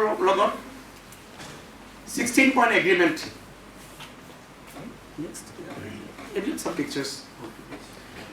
16-point agreement 1960 চনত হৈছিল সেইটো বছৰতে যিটো বৰ্ষত হিয়াৰিংখন প্ৰকাশ পাইছিল 1960 চনত নাগা পিপলছ কনভেনশ্যন আপোনালোকে বোধ ইতিমধ্যে মোৰ স্পীচটো পাইছে তাত মই বিতংকে ব্যাখ্যা কৰিছোঁ I am not going into details all দিছ আৰু সেই চুক্তিৰ মতেই 1963 চনত নাগালেণ্ড এখন ভাৰতৰ ৰাজ্য হিচাপে নাগালেণ্ডৰ জন্ম হয় দুটা অঞ্চল লৈ এটা অসমৰ সৈতে থকা নাগা হিলছ ডিষ্ট্ৰিক্ট আৰু টুৱেনচেন হিল এৰিয়া এই দুটা অঞ্চল লগাই নাগালেণ্ড ৰাজ্যখন সৃষ্টি হৈছিল তাতো সেই একেই আছিলে টেৰিটৰী গতিকে আগতে যিটো ফ্ৰেমৱৰ্ক আছিলে এই ফ্ৰেমৱৰ্কত ধৰা হৈছিলে যে আমি যদি টেৰিটৰীটো ক্ৰিয়েট কৰিব পাৰোঁ প্ৰবলি আমি এই will be able to resolve this conflict the long run conflict between India and Naga people, Naga society. The conflict resolution or framework to territory dominating. The most of the conflict resolution framework it's the territory. Like Mizoram, Mizo Accord. Amnalake hoyto jane Mizo National Front or janmo hoisil jetia ba pular karone durbikho hoisil. Aru jikol chhatro chhatri bishekke তেওঁলোকে জানিব বিচাৰিব যে বাঁহ ফুলিলে দুৰ্ভিক্ষ কিয় কাৰণে হ'ব what leads to famine if bamboo flowers because when bamboo flowers Mizo people have a belief that when bamboo flowers it leads to multiplication increases the fertility of the field rats so and suddenly there is an increase in population of the rats এন্দুৰৰ সংখ্যা এনেকৈ বৃদ্ধি পায় যে একদম খেতিয়কৰ খেতি মানে ৰাতিৰ ভিতৰতে উচন কৰি দিয়ে গতিকে তাতে সেই সময়ত মিজোৰাম তেতিয়া অসমৰ এখন জিলা আছিল পাহাৰীয়া জিলা কিন্তু তেওঁলোকৰ যি দুখ দুৰ্দশা হৈছিলে সেইটো ক্ষেত্ৰত অসম চৰকাৰ ব্যৰ্থ হৈছিল কোনো ধৰণৰ আৰু আপোনালোকে জানিব যে মিজোৰামৰ সেই বিদ্ৰোহৰ সময়ত ভাৰত চৰকাৰ এখন এইটো এতিয়ালৈকে অইন কোনো ঘটা নাই এইটো এটা অঞ্চল য'ত মানে ভাৰত এখন দেশে নিজৰ নাগৰিকৰ ওপৰত বোমা বৰ্ষণ কৰিছিল বিদ্ৰোহী দমনৰ কাৰণে সেইটো পৰৱৰ্তী সময়ত ওলাইছে আৰু 2008 চনত আকৌ বাঁহ ফুলিছিল কাৰণ বাঁহ ফুলে এটা interval of 48 years to 50 years 2008 চনত মই হিন্দুত কাম কৰি থাকোঁতে I went to cover the bamboo flowering phenomenon. মই কিন্তু আন কোনো কাকতত সেই সময়ত মই মিজোৰামত যোৱা দেখা নাই কাৰণ মোৰ মনত মানে এই প্ৰশ্নটো মানে উদ্বেগ হৈছিলে কাৰণ ইনিচিয়েলি আছিলে মেজো নেশ্যনেল ফেমিন ফ্ৰণ্ট তেওঁলোকে এই ফেমিনটো যেতিয়া মানে দুৰ্ভিক্ষটো যিহেতু অসম চৰকাৰে সমাধান কৰিব পৰা নাছিল মানুহ ক্ষতিগ্ৰস্ত হৈছিল খেতিয়কসকল গাঁৱৰ ৰাইজে খাবলৈ নাপাই মৰিব লৈছিল তেওঁলোকে হাতত বন্দুক তুলি লৈছিল পৰৱৰ্তী সময়ত ফেমিনটো ড্ৰপ কৰি এইটো মিজো নেশ্যনেল ফ্ৰণ্ট এটা বিদ্ৰোহী সৃষ্টি হয় আৰু এই দীৰ্ঘদিনীয়া আলোচনাৰ অন্তত মিজো চুক্তি সম্পন্ন হৈছিল আৰু মিজো চুক্তিৰ মূল উদ্দেশ্য আছিলে এখন সুকীয়া ৰাজ্য গঠন কৰা ছেপাৰেট ষ্টেট তাতো আমি দেখোঁ যে একেই কনফ্লিক্ট ৰিজলিউশ্যনৰ কাৰণে টেৰিটৰীটো মেইন তাত ডমিনেট কৰিছিল কিন্তু আমি পৰৱৰ্তী সময়ত এইটো প্ৰায় কোৱা যায় যে আমাৰ পিচ একৰ্ড যিবিলাক চাইন হৈছে Mizo peace accord is a successful accord I contest this Mizoram যদি সঁচাকৈ ছাকচেছফুল হ'লহেঁতেন তেতিয়াহ'লে তাত তাৰে মানুহৰ মানে দুখ দুৰ্দশা এতিয়াও সেই আগৰ অৱস্থাত নহয় কাৰণ পিছৰবাৰ যেতিয়া 2008 চনত বাঁহ ফুলিছিল একেই ধৰণৰ ফাইনেল মই দেখিছোঁ I went to the inside villages এনেকুৱা গাঁও আছিলে য'ত মই লৈ যোৱা মাৰুতি গাড়ীখন তাত ঘূৰাই আনিব পৰা জেগা নাছিল যেতিয়ালৈকে মই গাঁওখন গৈ পাইছিলোঁ আৰু তেনেকৈ বনাইছিল মই তেতিয়া আগৰ মানুহখিনিও পাইছিলোঁ যে আগৰ মহিলা তেওঁলোকে লাল ডিঙাক কেনেকৈ আশ্ৰয় দিছিল তেওঁলোকৰ সেই সময়ত বাঁহ ফুলাৰ কাৰণে কি ধৰণৰ সমস্যাৰ সৃষ্টি হৈছিল আৰু এইবাৰ কিন্তু তেওঁলোকৰ হৈছিলে কি এখন নিজৰ চৰকাৰ এখন থকাৰ কাৰণে তাতে তেওঁলোকৰ মানে চাউলৰ মানে যদিও খেতি নষ্ট হৈ গ'ল এন্দুৰ বৃদ্ধি পাই খেতি পথাৰ নষ্ট কৰিলে কিন্তু তেওঁলোকৰ সেই সমস্যাটো সৃষ্টি নহ'ল অন্তত দুৰ্ভিক্ষটো নহ'ল কিন্তু মিজোৰামত থকা ব্ৰু ৰিফিউজিছ ৰিয়াং ৰিফিউজি তেওঁলোকে 1997 চনত সংঘাতৰ কাৰণে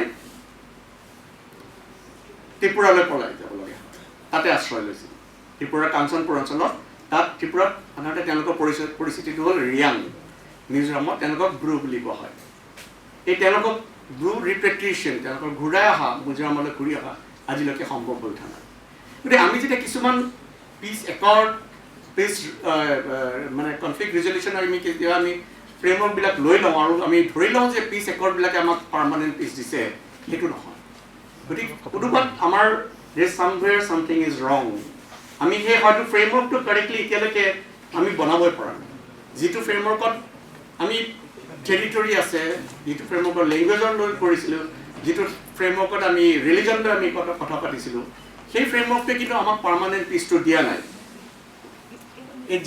এই ফটোখনত জোৰামথাংগা এতিয়াতো জোৰামথাংগা আপোনালোকে জানে মিজোৰামৰ চিফ মিনিষ্টাৰ এইটো ইউনানত গৈছিলে তেখেত 1970 তাত ইউনানত কি কাৰণে গৈছে আপোনালোকে ভালদৰে জানিব টু ৰিচিভ হেল্প মুইভাও তেনেকৈ গৈছিলে ই ৱাজ এমং দে যেতিয়া 16 পইণ্ট এগ্ৰিমেণ্ট হৈছিলে মুইভা আৰু বাকীসকলে এই চুক্তি মানে অগ্ৰাহ্য কৰি তেওঁলোকে চীন দেশলৈ গৈছিলে তেওঁলোকে সাহায্যৰ কাৰণে বা সাহায্য বিচাৰি গতিকে এই ধৰণৰ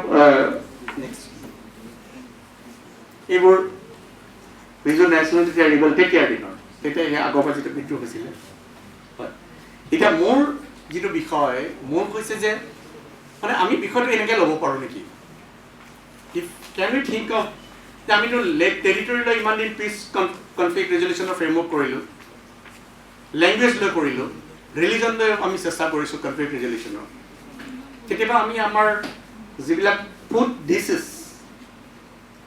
যে চিকেন মেড ইন বেম্বু বাঁহৰ চুঙাত যিটো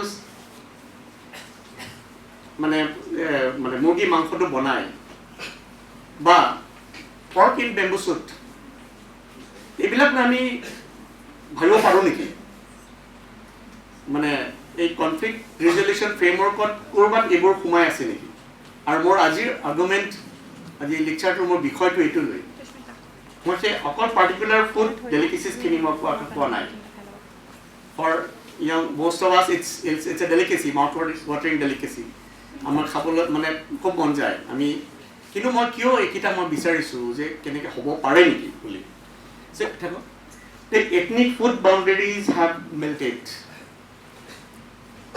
বাজৈ হোটেল আপোনালোকে নাম শুনিছে নে নাজানো কিছুমানে হয়তো শুনিছে Bajoi hotel it's a chain of hotel আমি সাধাৰণতে চেইন অফ হোটেলছ বাহিৰৰ ডাঙৰ ডাঙৰ হোটেলবিলাকৰ কথা জানো big hotels and they will have chain of hotels spread across continents across countries across states এতিয়া লাহে লাহে সেই ধৰণৰ একে ধৰণৰ ফেনোমেনন আমাৰ আৰম্ভ হৈছে বাজৈ হোটেল এখন তাতে বড়ো ট্ৰেডিশ্যনেল ডেলিকেচিছবিলাক থাকে পোৱা যায় আৰু খাবলৈ গতিকে বড়ো যিখিনি ট্ৰেডিশ্যনেল কুইজিনছ এই আৰম্ভ হৈছিলে সাধাৰণ কোকৰাঝাৰ লাহে লাহে লাহে লাহে Bongaigaon Goalpara Kamrup Darrang Guwahati highly popular. It's beyond Bodo. এটা তাত বড়োসকলৰ বুলি যিটো ধাৰণা যে তেওঁলোকৰ খাদ্য সেই খাদ্য তালিকা বড়ো খাদ্য হিচাপে পপুলাৰিটি থকা নাই মই অকল ট্ৰেডিশ্যনেল কথা কোৱা নাই লগতে ফিউজন হয়তো ঠিক একজেক্ট মানে বড়োসকলে যি ধৰণে হয়তো খাইছে সেই ধৰণে নহয় কিন্তু সেই ডেলিকেচিটো আমি এটা ফিউজন ফুড কষ্ট কালচাৰেল ফিউজন ফুড মানে তাৰ এটা পৰীক্ষামূলকভাৱে আৰু কিবা নতুন ডিছ লৈছোঁ সেইবোৰৰ পপুলাৰিটিবিলাক প্ৰায় আছে মই দুটা ৰিজন এইকাৰণে লৈছোঁ এটা হ'ল বড়ো চুক্তি এখন হৈছিলে তাত এটা ফ্ৰেমৱৰ্ক এটা আছিলে আৰু লগে লগে কি কিছুমান ডেভেলপমেণ্ট হৈ আছে নগা চুক্তি এখন হৈছিলে 16 পইণ্ট এগ্ৰিমেণ্ট কিন্তু নগা সংঘাতটোক লৈ কেনেকুৱা ধৰণে চলি আছে আমি যেতিয়া আমি কনফ্লিক্টৰ আমি একেবাৰে আমাৰ বাতৰি কাকতৰ হেডলাইনবিলাক কেনেকুৱা নগা দুৰ্বৃত্ত অসমৰ গাঁও জ্বলাই দিলে ডিছক্ৰিমিনেটিং হেডলাইনছ অন দি টেলিভিশ্যন টক শ্ব'জ সেইবিলাক আৰু লগতে কিছুমান আমি ছ'চিয়েল মিডিয়াটো আমি পাওঁ যিবিলাক আমি লগে লগে তাৰ ৰিয়েক্টটো কৰোঁ মানে হাইলি কম্পাৰ্টমেণ্টেলাইজ আৰু আমাৰ যিবিলাক কনষ্ট্ৰাক্টেড আমাৰ আইডেণ্টিটি আছে আমি যিবিলাক ইমাজিন কৰি লওঁ আইডেণ্টিটি কেনেকুৱা নগাসকল এনেকুৱা বড়োসকল এনেকুৱা মিচিংসকল এনেকুৱা অসমীয়াসকল এনেকুৱা নগাসকলে ভাবিব যে অসমীয়াসকল এনেকুৱা চ' আমি যিবিলাক কনষ্ট্ৰাক্ট কৰি লওঁ আইডেণ্টিটি কনষ্ট্ৰাক্ট কৰি লওঁ সেই তাৰে কিছুমান পিকচাৰ বা ভিডিঅ' ভাইৰেল হৈ যায় ছ'চিয়েল মিডিয়াত এই গোটেইবিলাকে আমাক এখন পিকচাৰ দিয়ে চাৰ্টেনলি আমাক এই কনফ্লিক্টৰ ছবি এখন দাঙি ধৰে কিন্তু তাৰ সেই যদি ছবিখন আমি যদি ওলোটাই দিওঁ তাৰ পিছফালে মই ক'ব খোজা এই ছবিখন আছে নতুন ছবিখনৰ পিক্সেলবিলাক ছবিবিলাকৰ যিবিলাক পিক্সেল সেই পিক্সেলবিলাকত আহিছে এতিয়া বাজে হোটেলৰ নিচিনা কৰি যিবিলাক আহিছে Naga kitchen can you imagine Guwahati city has Naga kitchen মোৰ এতিয়া 5খনমান হ'লগৈ কোনে খাইছে তাতে আৰু only the Nagas eating the Naga kitchen all the non Nagas গতিকে আমি অসম নাগালেণ্ড বৰ্ডাৰ ডিছপিউট মই I come to date why it is still persisting and কিয় কেতিয়ালৈকে সম্ভৱ নহয় কনফ্লিক্টৰ গতিকে আমি মোৰ কথা হৈছে যে let us look at the discourse around the food tables so' this food chains food hotels এইবিলাক অকল ফুড ষ্টৰিজ নহয় ইয়াৰ লগে মানে এইবিলাক মোৰ কথা হৈছে ইয়াৰ লগে লগে এটা নতুন আইডেণ্টিটি ডিছক'ৰ্ছ আৰম্ভ হৈছে around the food tables and we have started imagining the identity of the Naga people. Oh, Nagas have such delicious dishes. Oh, the Bodos have such delicious dishes. And our traditional cuisine is not fun. By no point. I'm appreciating how the traditional to know, but cross-cultural food to more original Korean Bodo. So yes, more Bodo Hokolot, Bodo Suktir, Pasot, Jeneke Bodo, Onaboro, Hongoton, Ba. মানুহে যেতিয়া প্ৰশ্নবিলাক উত্থাপন কৰিছে যে মোৰ what about my rights মোৰ exclusion কি হৈছে Y I been kept outside হয় নহয় এইটো অকল বড়োসকলৰ কাৰণে কিয় কৰা হ'ল মই সেই কনফ্লিক্টবিলাক ৰৈ গৈছে সেই কনফ্লিক্টবিলাক ৰিজলিউশ্যন হোৱা নাই আৰু কৈছে যে নহয় আমাৰ মোৰ গাঁওখনত বড়ো মানুহ মাত্ৰ 10 ঘৰ আছে why you have included my land in village in your territory so' the territory question is a tough question for the Bodos and non Bodos কিন্তু একেখিনি মানুহে at the same time we have also' started appreciating, oh, Bodos have excellent dishes, Nagas have excellent dishes. Yes, we are still having screaming headlines about the Assam-Nagaland border dispute, boundary dispute, that's not a border dispute, boundary dispute. But our tene dhorne, ita ami koisi moi loge lage kobo khodisu je he identity culture notun dining culture aru eta kotha mon koribo apnaloke je kisudin agoleke আমি যেতিয়া ৰেষ্টুৰেণ্টত যাওঁ আমাৰ যিটো dining culture আমি কওঁ ঘৰৰ বাহিৰত গৈ আমি যেতিয়া এসাঁজ বহি খাওঁ তেতিয়া সাধাৰণতে আমাৰ চাইনিজ ইণ্ডিয়ান এই ডিছকেইটাই আমাৰ সাধাৰণতে আমি আছিলে ইমান দিনে পপুলাৰিটি চ' দিছ ট্ৰেডিশ্যনেল ডেলিকেচিজ এইবিলাকে লাহে লাহে লাহে লাহে কিন্তু এই দি ইণ্ডিয়ান এণ্ড চাইনিজ ডিছেছখিনি ৰিপ্লেচ কৰিছে এইটো নহয় যে চাইনিজ ডিছ নোহোৱা হৈ যোৱা নাই আই ষ্টিল এনজয় মই Chinese dish enjoy korim. I will enjoy the traditional delicacies. I will enjoy the fusion foods. I will enjoy Naga dish, everything. I will also enjoy Indian dish. But it tar loge loge kintu eta notun ke manor new dining culture has emerged. It's taking shape.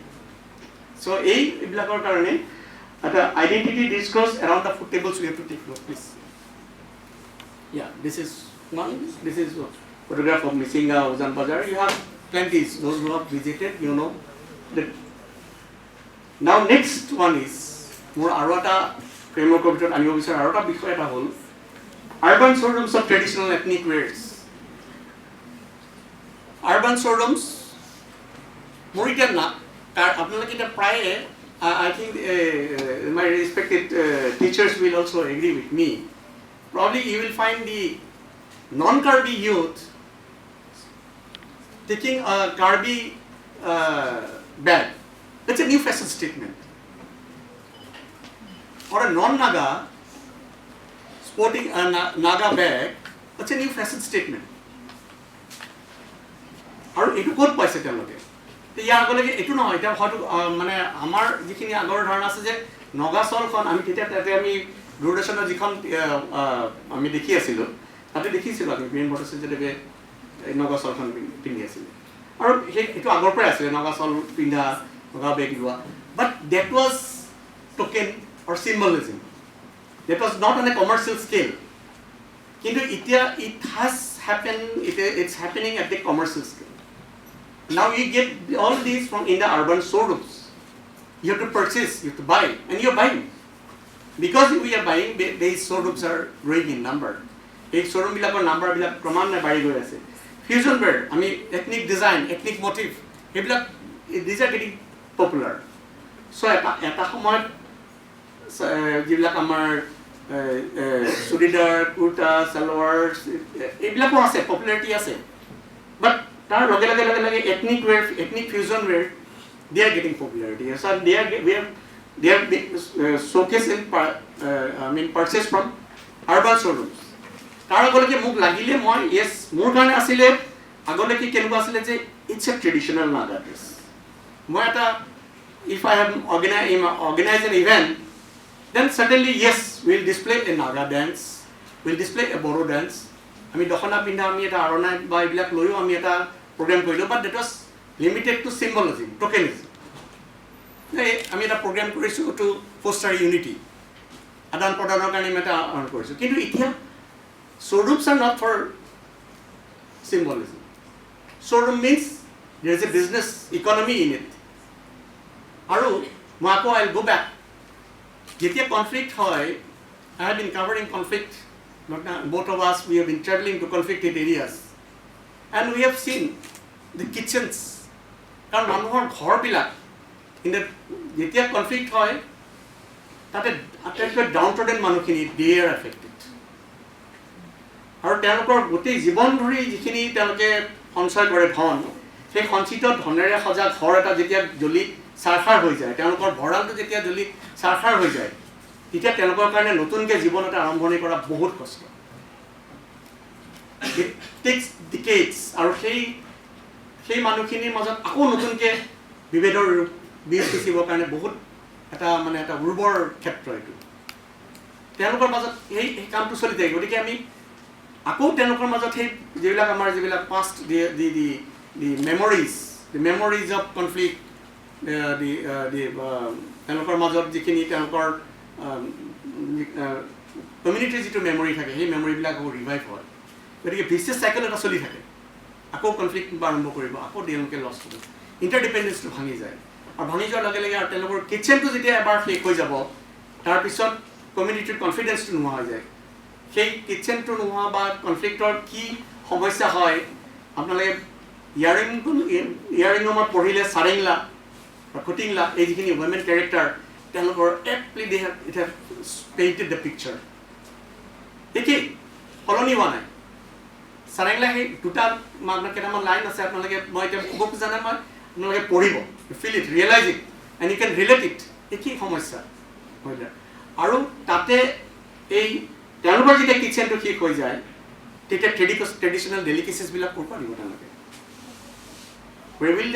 তেওঁলোকে এদিনত খোৱা আমি এনেকুৱা অৱস্থা দেখিছোঁ, মানুহে 10 বছৰ ধৰি ৰিফিউজ চেণ্টাৰ কেম্পত আছিল, লুঠুৰি খায় বা কেতিয়াবাতো খাবলৈ একো নাই, ক'ৰবাত শাক বন বুটলিয়াই দিছে তাকে খাইছে, চাউল দিছে কোনোবাই খাইছে, এটা সময়ত সেইটো শেষ হৈ গ'ল.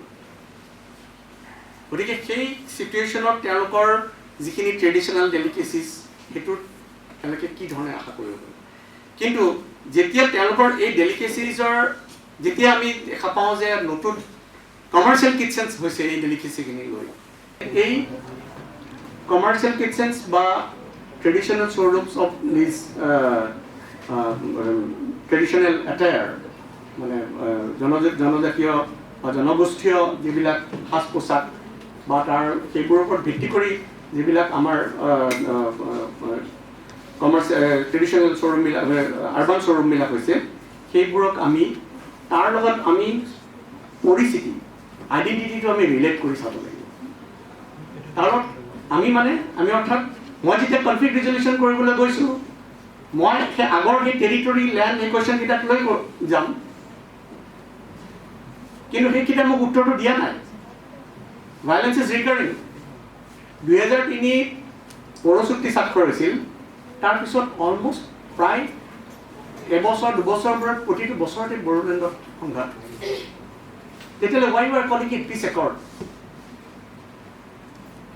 মিজোৰামত কিয় হৈ থাকিল? আৰু নাগালেণ্ডৰ বিষয়টো মই আপোনালোকক উত্থাপন কৰিব গৈছোঁ. এইটো শ্ব'ৰুমছ, য়েছ,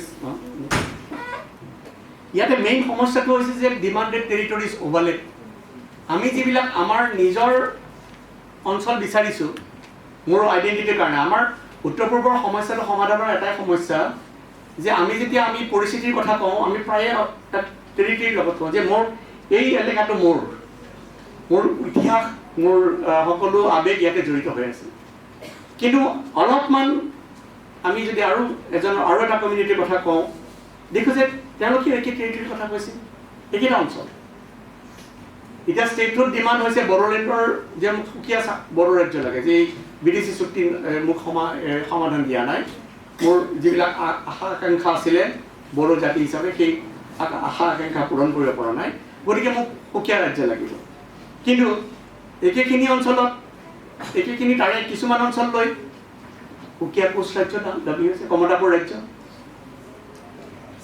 তাতে মই টেৰিটৰিত মই কোনটো কুৱেশ্যন কৰিম কোন ফালৰ পৰা ৰিজলিউশ্যন কৰিব পাৰিম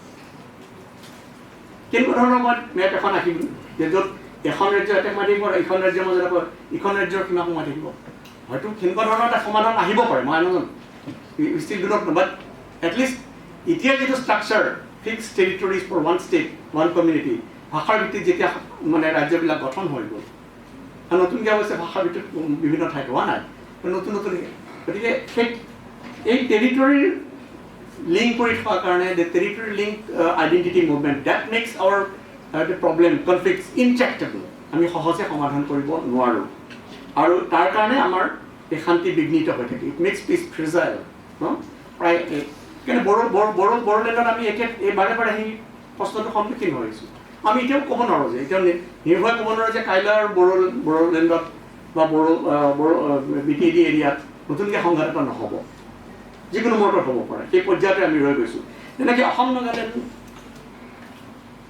এইখন this is the map of Nagaland Nagaland means it's the place where যিটো NSN আইন তেওঁলোকে ক্লেইম কৰে that this place belongs to us we have our unique history এই ইয়াতে কিন্তু গোটেইখিনি সোমাই আছে মণিপুৰ অসম অৰুণাচল তাৰ অঞ্চলো সোমাই আছে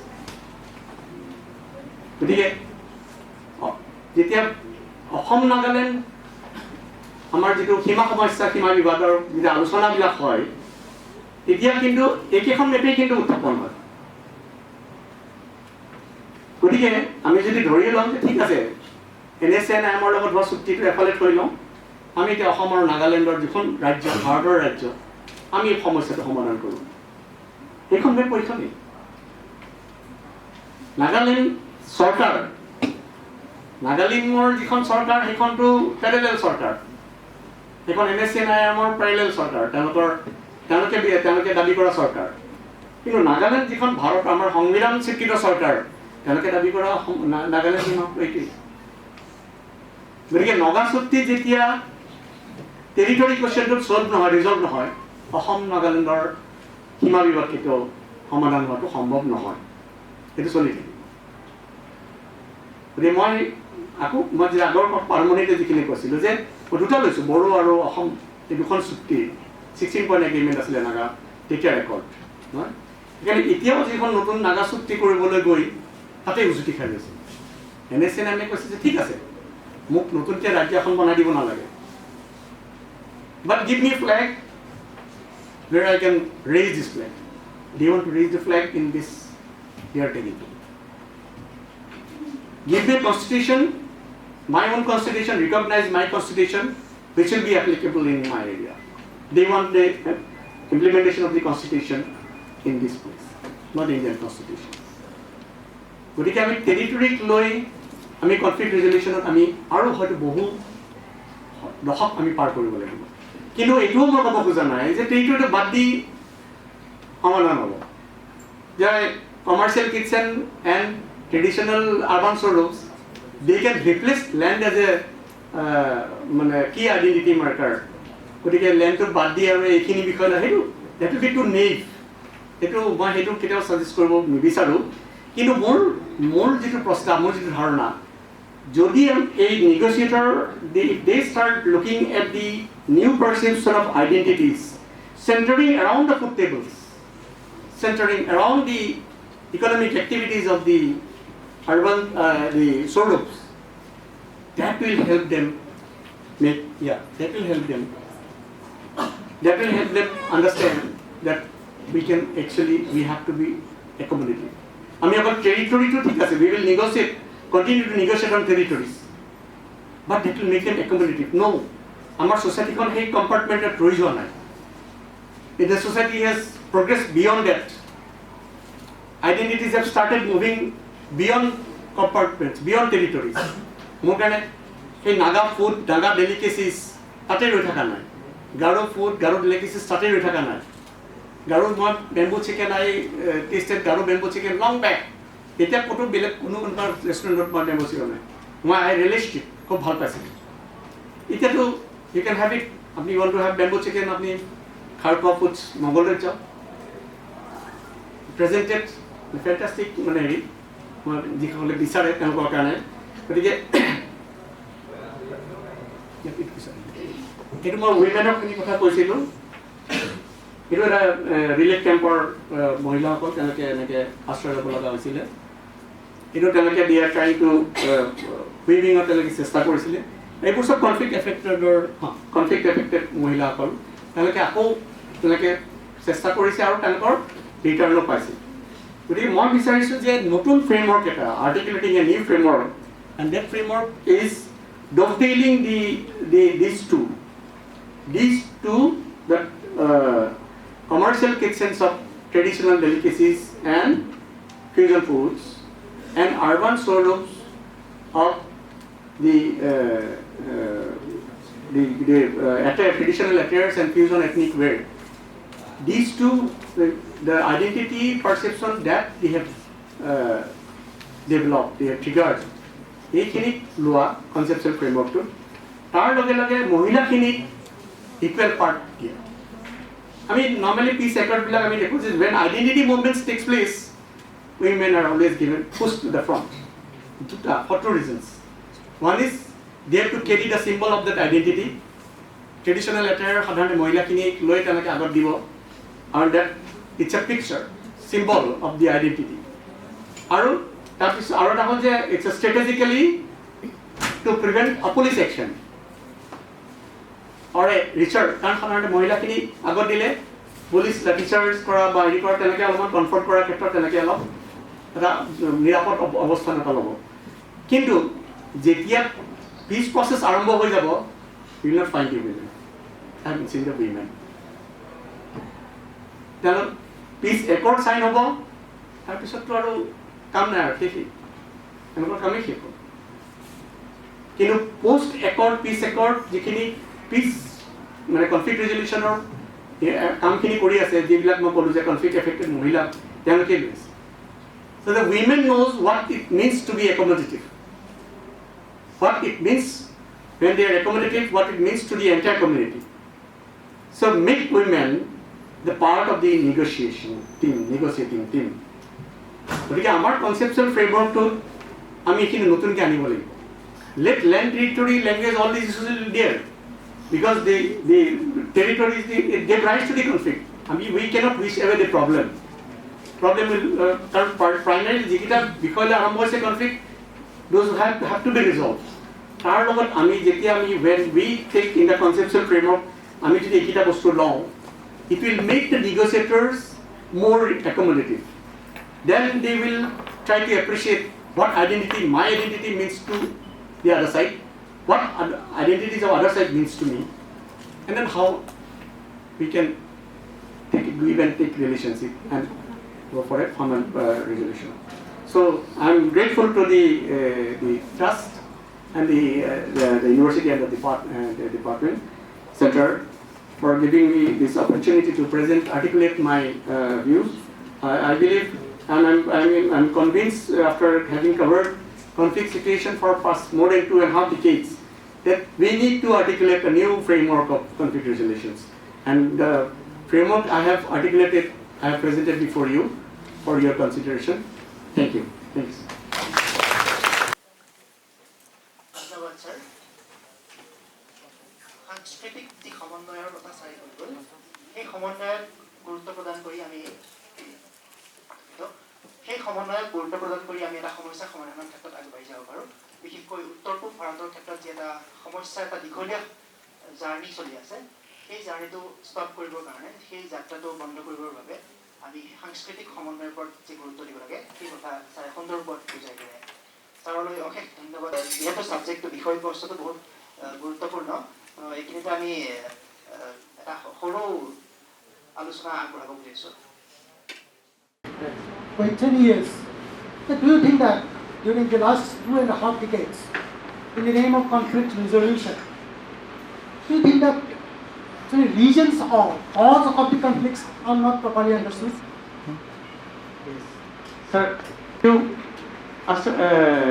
take up development work. Some it is used for unemployed, they will come back. But then that development package again gave birth. It was siphoned to the groups.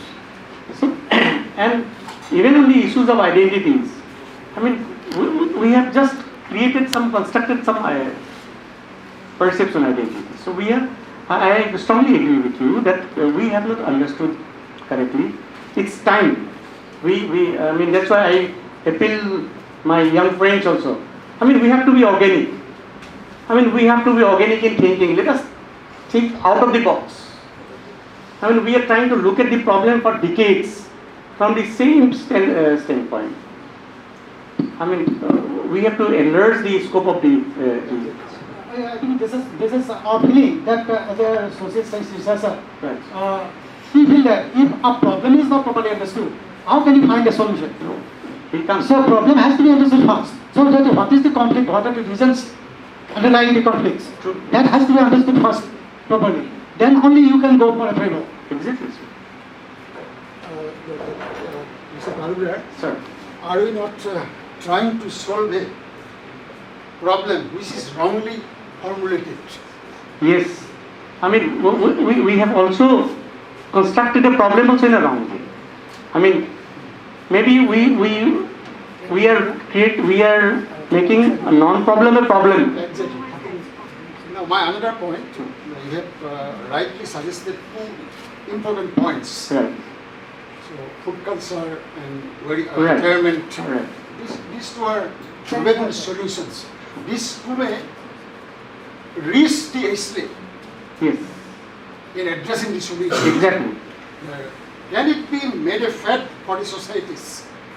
Uh-huh. Can it be made a fashion? It can. I mean, that's why where I am trying to even as a media person also, I'm just trying to look at these developments. Often these do not get media attention. All these escape media attention.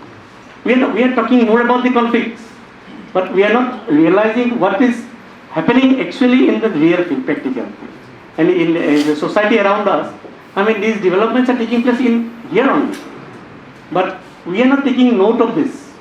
This often escapes the attention of everyone, even the media, and the society not take. So shall we not define identity with new ideas, new concepts? Should we try to look at identity with the facts? I mean, that's why, like, I think you have all have listened to Dr. Bhattacharya's one proposition that he was trying to, he said that, I mean, we have to be aware of our own realities. Theories borrowed from the West, that is not going to give us solution. We have to develop, because probably we are looking at identity from Western perspective. But are we asking the citizen society what identity means to them?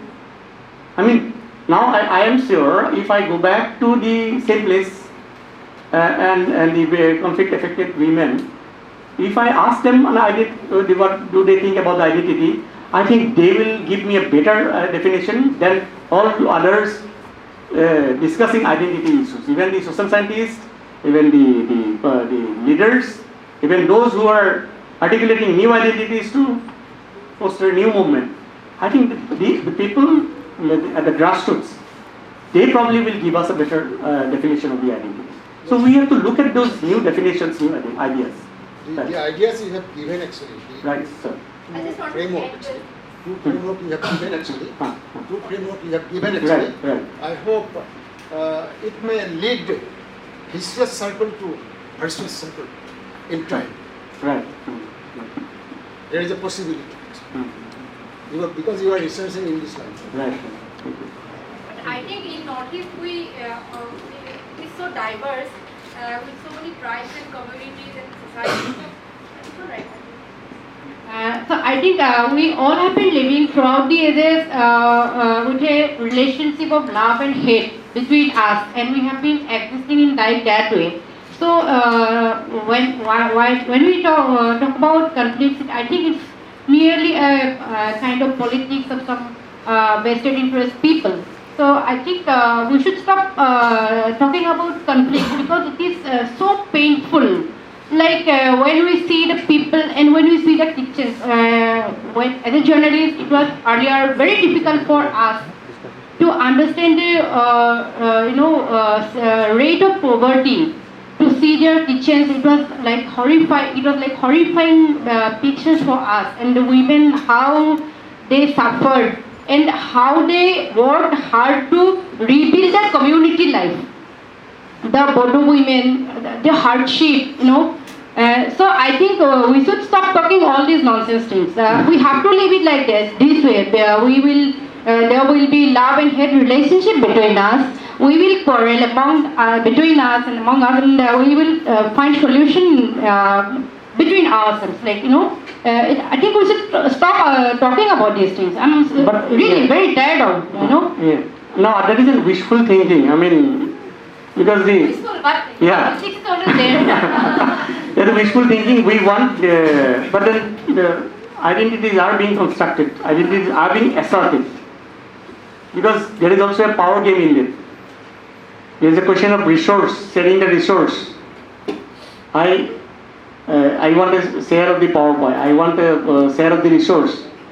So that is. I mean, we cannot wish. I mean, I would not like to say that we cannot stop talking about conflict because we cannot wish away a problem. Problem is there, but whether we have understood the problem, as Sir rightly said, and whether we have actually identified the problem itself.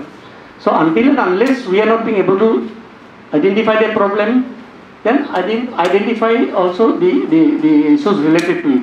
We will not be anywhere. We'll have to keep talking about the conflict situation. You have studied and you have rightfully said that people are actually coming up with traditional delicacies and all. Ethnic delicacies and all. Sir, my question is that proper women or the man behind that particular delicacy is getting that particular money or not? Oh yes, yeah. No, dear. No, it is commercialized, sir. It is Yes. commercialized. Most of the time, what I actually personally see is that I actually come from this area. My locality is in Kaziranga actually. Right. So I see that there are many restaurants. They are offering this traditional delicacies. Various items they were actually from various other tribes. So they were actually offering, but the cooks and all other staffs are like they are from local Assamese people. No, as far as the commercial kitchens are concerned, I haven't said that it is benefiting economically the communities. It is just creating a new identity discourse around the table. But as far as it will be impurity and all. As far as the showrooms are concerned, it is the where the women are involved. It is where they are involved. Like some of the showrooms that you visit in Guwahati, when I tried, we asked them, and they said yes. I mean, these are being sourced, and they have engaged weavers in those areas comfortably. But the kitchens, I am not suggesting that it is directly benefiting the communities. I am saying the discourse around the food table, that is creating a new identity perception. It's a new construct. Yeah, it's a new construct. Now, maybe probably those who are sitting around the identity table, they are looking the identities of other communities with a new perception, which I probably didn't look at it as a media person, which I probably did not look at as someone from the. I always used to look at us, maybe it could be like us and them, but maybe probably they are now probably looking at. I said, take note of this, and they are taking. I mean, when you follow the discussion around the, I mean, even on the social media sites, I mean, they are appreciating. They are not just appreciating the food, they are also appreciating the communities and initiative behind it. Thank you, sir. আমি শেষত আজি বক্তৃতা অনুষ্ঠানৰ অন্তিম মুহূৰ্তত আহি উপস্থিত হৈছোঁ। মই শলাগৰ শৰাই আগবঢ়াবৰ বাবে সাংবাদিকতা আৰু গণসংযোগ অধ্যয়ন কেন্দ্ৰৰ সহকাৰী প্ৰাধ্যাপক কান্তা কাবিৰ সোণোৱাল মেমক অনুৰোধ জনাইছোঁ। To raise before the vote of things. So is it clear to all of you? Any more questions from anyone, from any students or anyone? Otherwise, we'd like to move for the next one. Okay, the vote of thanks, the last one, the last program of the day today. We'd like to offer our sincere gratitude to each and everyone present here in this occasion and make the event successful. প্ৰথমতে আমি আমাৰ বিশ্ববিদ্যালয়ৰ সন্মানীয় উপাচাৰ্য মহোদয় professor Ranjit Tamuli ছাৰলৈ আমাৰ শলাগৰ শৰাই আগবঢ়াইছোঁ। তেখেতৰ ব্যস্ততাৰ মাজতো আমাৰ মাজত উপস্থিত তেওঁ হ'লহি আৰু আমাৰ অনুষ্ঠানটি সুন্দৰভাৱে পৰিচালনা কৰাত আমাক সহযোগ কৰিলে। তাৰপিছতে আমি শলাগৰ শৰাই আগবঢ়াব বিচাৰিছোঁ গুৱাহাটীৰ পৰা সপৰিবাৰে আহি আমাৰ মাজত উপস্থিত হোৱা সুশান্ত তালুকদাৰ দেৱলৈ, যিহেতু তেওঁৰ পৰিচয় আমি সকলোৱে জানো। আমাৰ সুন্দৰভাৱে তেওঁ আজি দশকজুৰি উত্তৰ পূৰ্বাঞ্চলত প্ৰতিনিধিত্ব কৰি আহিছে আৰু তেখেতৰ বলিষ্ঠ লিখনিৰে তেওঁ আমাৰ all over India, not only all over India, সমগ্ৰ পৃথিৱীতে তেওঁ নিজৰ জাৰ্নেলিষ্টিক এথিকেল যে ৰাইট আপছ হয় তাৰ বাবে সুপৰিচিত হৈ আছে আৰু যথেষ্ট সন্মান কঢ়িয়াই আনিবলৈ সক্ষম হৈছে। তেখেতৰ লগতে তেখেতৰ পৰিবাৰ ৰত্না ভৰালী তালুকদাৰ বাইদেউলৈ আমি আমাৰ শলাগৰ শৰাই আগবঢ়াইছোঁ। তাৰপিছতে আমি শলাগৰ শৰাই আগবঢ়াব বিচাৰিছোঁ ডক্টৰ দীপাংকৰ ভট্টাচাৰ্য দেৱলৈ, তেখেত senior medical officer all India limited, আৰু তেখেতে নিজৰ ব্যস্ততাৰ মাজতো যথেষ্ট ব্যস্ততাৰ মাজতো আজি আমাৰ এই অনুষ্ঠানটি সাফল্যমণ্ডিত কৰি তোলাত আমাৰ লগত সহযোগ কৰিলেহি আৰম্ভণিৰ পৰা এতিয়ালৈকে শেষলৈকে, গতিকে তেখেতক আমি শলাগৰ শৰাই যাচিব বিচাৰিছোঁ। তাৰপিছতে আমাৰ মাজত উপস্থিত হোৱা যিসকল সংবাদকৰ্মী আজিৰ এই ইভেণ্টটো, এই অনুষ্ঠানটো তেওঁলোকে সুন্দৰভাৱে কাভাৰেজ লৈ পিনে আৰু ডেফিনেটলি এই অনুষ্ঠানটোৰ সম্পৰ্কে আমি হয়তো ইলেক্ট্ৰনিক মিডিয়া আৰু প্ৰিণ্ট মিডিয়াত পঢ়িবলৈ পাম কাইলৈ, হয়তো ইলেক্ট্ৰনিক মিডিয়াত আজিয়ে আমি শুনিবলৈ পাম এই অনুষ্ঠানটোৰ সম্পৰ্কত। আটাইলৈকে আমি আমাৰ শলাগৰ শৰাই আগবঢ়াইছোঁ আৰু আমি দেখিছোঁ যে সেই সংবাদকৰ্মীসকলৰ মাজতে ডিব্ৰুগড়ৰ আমাৰ এজন অতি উদ্যোগী, আমি জানো যে ডক্টৰ নিৰ্মল চাহিৱালা, তেখেতো আমাৰ মাজত আহি উপস্থিত হৈছেহি। So' we'd like to appreciate his presence here and we'd like to offer our sincere gratitude to him also'. আৰু লগতে আমাৰ ডিব্ৰুগড় বিশ্ববিদ্যালয় পৰিয়ালৰ আমি আমাৰ অতিকৈ শ্ৰদ্ধাৰ শিক্ষাগুৰুসকল যিসকলে আমাৰ মাজত এতিয়ালৈকে উপস্থিত আছে, তেওঁলোক আটাইলৈকে আমি আমাৰ শলাগৰ শৰাই আগবঢ়াইছোঁ। আৰু last but not least, our dear students who made the event successful, and really it seems that they are very obedient today. And